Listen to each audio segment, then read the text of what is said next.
Gracias. ¿Qué tal? Buenas tardes, ¿cómo están? Qué bueno, me da muchísimo gusto. Agradezco a Iztecali la invitación que nos hace. Es para nosotros estar aquí con ustedes un verdadero honor y también agradezco personalmente a la doctora Pon y al doctor Portillo por habernos invitado.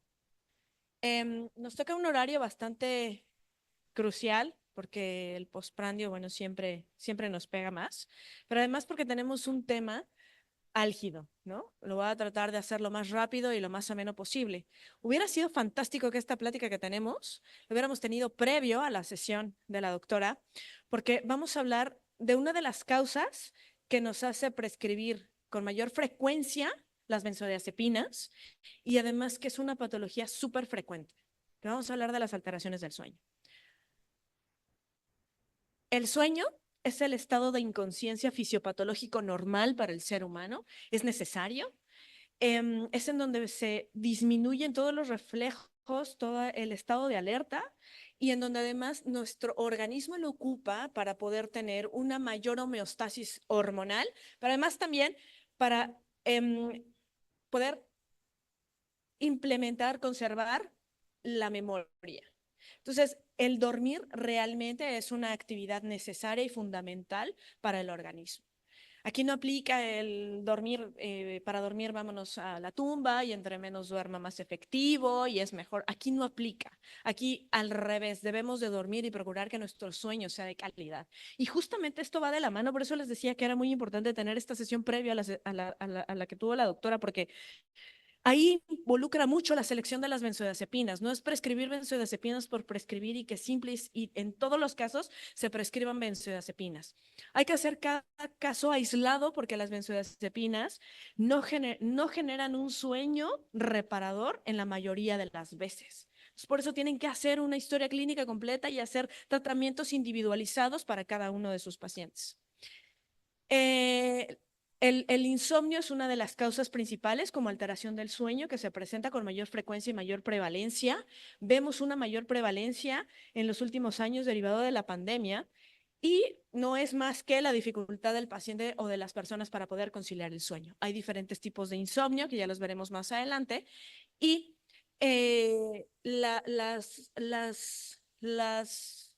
los efectos que vemos en los pacientes por la falta de sueño generalmente son la fatiga constante matutina, pero además también algunas otras alteraciones, sobre todo enfermedades mentales, irritabilidad, alteraciones hormonales y algunas otras enfermedades concomitantes que nos lleva a la privación de sueño. Y de acuerdo al tiempo de la privación del sueño son las comorbilidades que presenta el paciente. Ya las iremos viendo más adelante.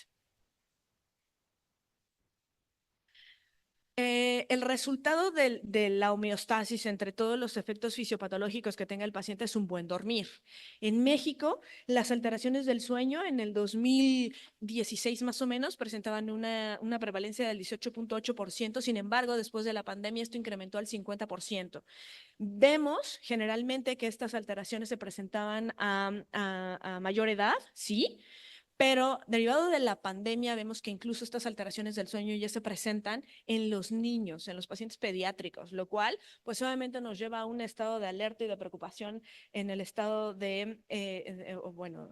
para nosotros los profesionales sanitarios, porque también eso repercute en la calidad de vida y biopsicosocial de los pacientes pediátricos, en su rendimiento escolar y en su rendimiento y calidad de vida. Entonces, es algo en lo que tenemos que poner cada día más interés e hincapié en el diagnóstico temprano de estas enfermedades. Datos, estudios y la encuesta nacional de salud refleja que al menos el 95% de las personas ha manifestado en algún momento de su vida alteraciones del sueño. Y sobre todo, como mayor incidencia, es el insomnio. Veamos entonces cómo impacta en la calidad de vida. No nos olvidemos dentro del diagnóstico y dentro de la fisiopatología de estas alteraciones, nuestro reloj biológico, que es el ciclo vigilia, ¿no?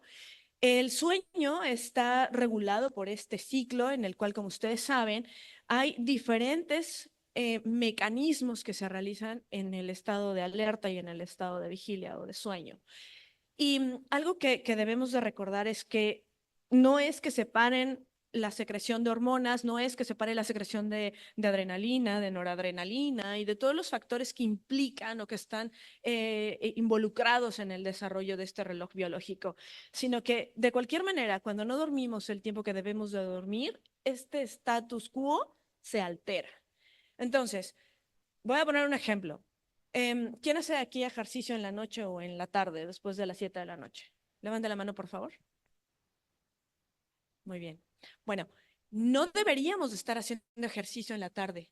No deberíamos. Sé que la vida es compleja, sé que estamos con actividades y ya con una rutina bien establecida y que el único tiempo libre que nos queda es en la noche, tarde, noche. Bien, pero el hacer ejercicio en la noche mantiene excitado el cerebro y además favorece la secreción de algunas hormonas y eso impacta en poder llegar al sueño. Entonces, si lo hacemos una o dos veces no pasa nada, pero si ya lo tomamos como hábito, pues evidentemente nuestra manera de dormir, nuestras horas de sueño de calidad están alteradas. Entonces, es muy importante que tratemos de cambiar esos hábitos, pero no solamente nosotros en nuestra vida cotidiana, en nuestros familiares, sino también fomentarlo en los pacientes. La secreción de la melatonina, que es una de las hormonas principalmente implicadas en la inducción del sueño, se empieza a secretar más o menos como a las 6, 7 de la noche.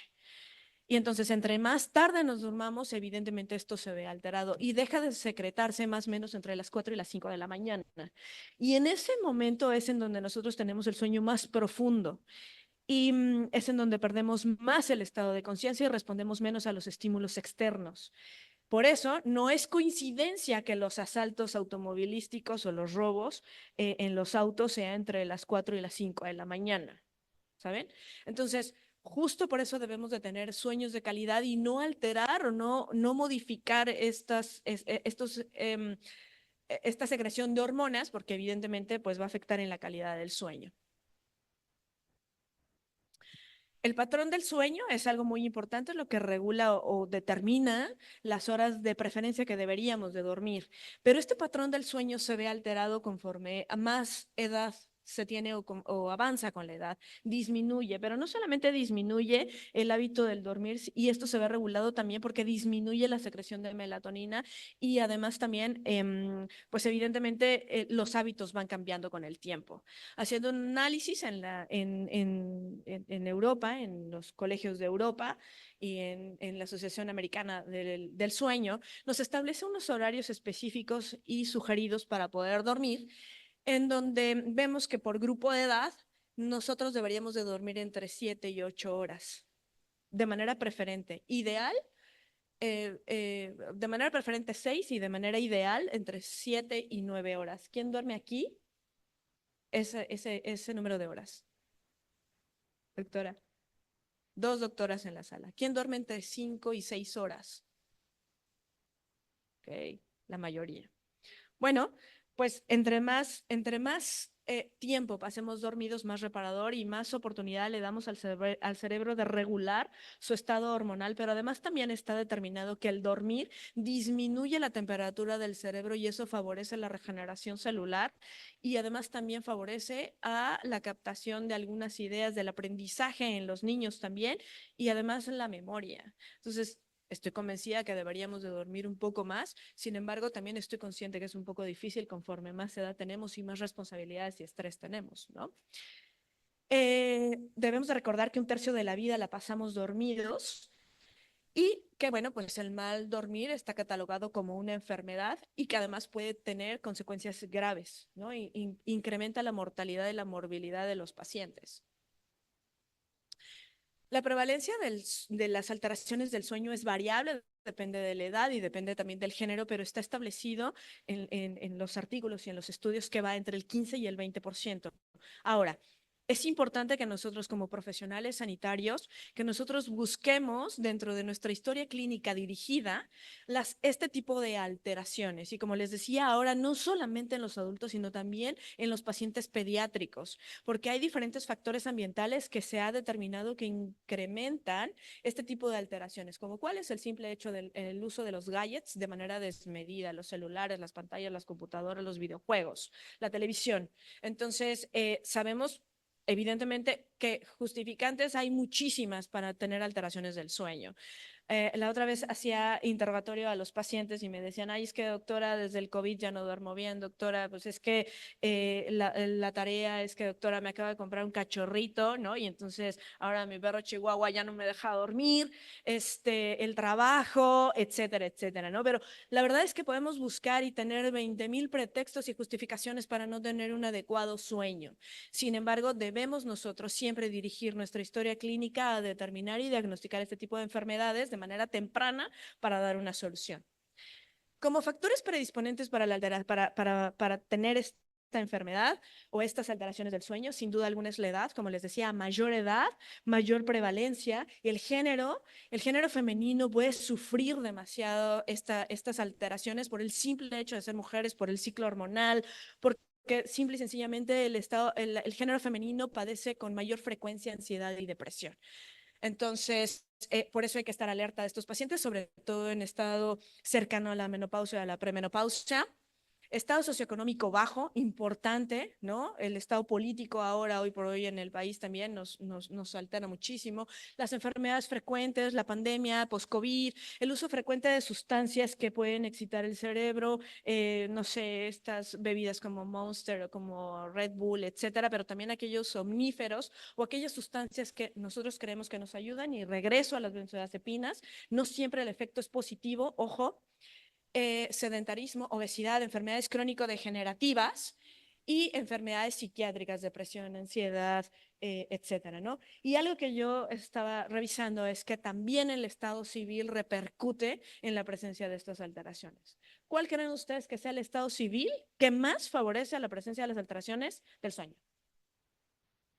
A ver, ¿quién opina que el estado civil de casado, soltero o desconocido? Muy bien. Bueno, por curioso que parezca, no, el estado civil casado no es el que incrementa las alteraciones del sueño, sino es la soltería. Y sí, yo veía toda una relación, el decir es que duermo con alguien y siempre ronca, se mueve, piernas inquietas, ¿no? Hace calor, me destapa, etcétera, etcétera. Pero no, realmente vemos que el estado civil, el estar soltero, incrementa la ansiedad y o la depresión. Entonces, ojo, ¿no? También hay que interrogarlo. Hay diferentes neurotransmisores, ustedes son expertos en esto, no me voy a meter mucho en ello, pero hay diferentes neurotransmisores que se encuentran implicados en las alteraciones del sueño. Entonces, y en cada uno de las fases del ciclo del sueño. Pero vemos que la noradrenalina y la serotonina se encuentran elevados en el estado de alerta y que esto disminuye cuando dormimos. Si nosotros tenemos alguna alteración por estado emocional, enfermedades psiquiátricas, qué sé yo, y esta homeostasis se pierde, pues evidentemente tenemos la aparición de las alteraciones del sueño. ¿Qué debemos nosotros de considerar para tener esta homeostasis? Debemos de verificar la duración o estudiar en el consultorio la duración, la cantidad y la profundidad del sueño. Y nuestras preguntas deben de ir directas y concretas. ¿Cuánto duerme? ¿Cómo duerme? ¿Siente que puede conciliar el sueño rápidamente? ¿Despierta de manera temprana? ¿Se despierta de manera continua a lo largo de la noche? Cuando duerme, ¿realmente siente que su sueño es reparador? En la sesión pasada me decían, es que sí duermo, pero tengo muchas pesadillas y esas pesadillas no me dejan descansar y siempre estoy cansado. Ahí, indagar ahí, ¿no? Porque hasta eso es una alteración del sueño. Entonces, no podemos quedarnos con el, ay, no durmió, es la edad, ay, no durmió, seguro sonó pesado, ay, no durmió, seguro es el cachorro, ay, no durmió. O sea, tenemos que indagar demasiado en eso, ¿ok? Recordemos, por favor, las fases del sueño. Las fases del sueño tenemos el no more y el more o el REM, en donde, bueno, se diferencian por los movimientos rápidos oculares o por los movimientos lentos. Son importantes cada una de las fases, pero el 80% de nuestro sueño siempre está en no more. Y eso quiere decir que tenemos despertares frecuentes, que no dormimos tranquilos, no llegamos al sueño profundo, ¿no? Que estamos alerta, que tenemos una respuesta inmediata o casi inmediata a los estímulos externos, mientras que en el REM, pues obviamente tenemos un sueño profundo. Es muy corto el periodo, sin embargo, la gente que duerme y que llega a esta etapa o esta fase del sueño realmente descansa e incluso sueña. Y casualmente el sueño está relacionado en la aparición del sueño REM. La mayor parte de las personas que se despiertan en esta etapa pueden recordar los sueños. Eso también es algo muy importante porque, bueno, pues también no nada más es la duración del sueño, sino es llega a soñar y además no se les olvide preguntarle qué tipo de sueños, terrores nocturnos, sueños vívidos, ¿no? Que mantienen intranquilo al cerebro.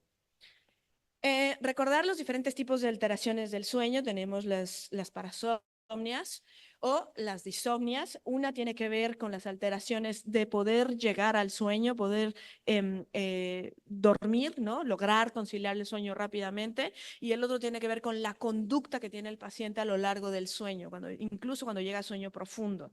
Entonces, una de las parasomnias más comunes es el sonambulismo o es el hablar dormido, ¿no? Una y otra es menos agresiva, sin embargo, no deja de ser parasomnia y debemos de tratarlo, ¿no? Y bueno, pues dentro de las disomnias la más común es el insomnio en sus diferentes tipos, el inicial, el medio o intermedio o el de despertar temprano, ¿no? En un estudio que se hizo, las principales quejas dentro de las alteraciones del sueño tenemos el ronquido, es lo más común, el insomnio, pero también el de piernas inquietas, el de cansancio matutino, principalmente en el género femenino, y bueno, pues tener sueños anormales. Aquí están los diferentes tipos de disomnias y parasomnias y algunas otras alteraciones del sueño relacionadas a otras patologías, donde tenemos alteraciones inmunológicas, alteraciones fisiopatológicas, hipertensión, infarto de miocardio, alteraciones menstruales, etcétera. Pero bueno, más que otra cosa, pues es el diagnosticar de manera temprana si el paciente duerme bien, el tiempo que debe de dormir, ¿no? Y cómo es su conducta durante el sueño. Como les decía, el insomnio es la alteración del sueño más común. Se caracteriza o se define por la simple incapacidad del individuo para conseguir suficiente calidad y cantidad de sueño. Hay diferentes tipos. Lo importante es indagar en qué tipo se encuentra y si se encuentra presente en los pacientes. Puede tener desde despertares frecuentes hasta la incapacidad de conciliar el sueño rápidamente. Y lo ideal, bueno, pues es obviamente diagnosticarlo, recordar que es una alteración frecuente en el género femenino y, bueno, pues cómo lo podemos diagnosticar a través de una historia clínica completa. Sin duda alguna, esta alteración del sueño se ve relacionada con alteraciones en la calidad de vida del paciente, pero también en el rendimiento escolar de los pacientes pediátricos, el rendimiento laboral y además es una de las primeras causas de accidentes automovilísticos, ¿no? Entonces también hay que tener mucho cuidado, sobre todo para la gente que ya una vez que lo diagnosticamos, que además lo tratemos de manera adecuada. Las comorbilidades asociadas al insomnio, como les decía, diabetes, hipertensión arterial, insuficiencia cardíaca, enfermedad vascular cerebral, alteraciones menstruales, ginecológicas, psiquiátricas, alteraciones alimentarias, ¿no?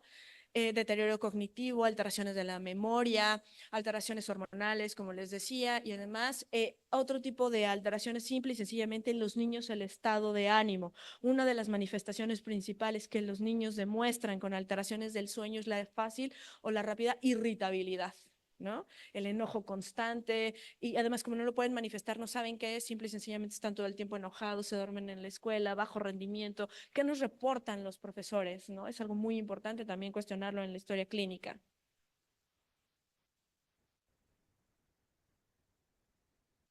¿Cómo hacemos el diagnóstico de alteraciones del sueño? Es meramente clínico, por todos los antecedentes que nos cuenten los pacientes.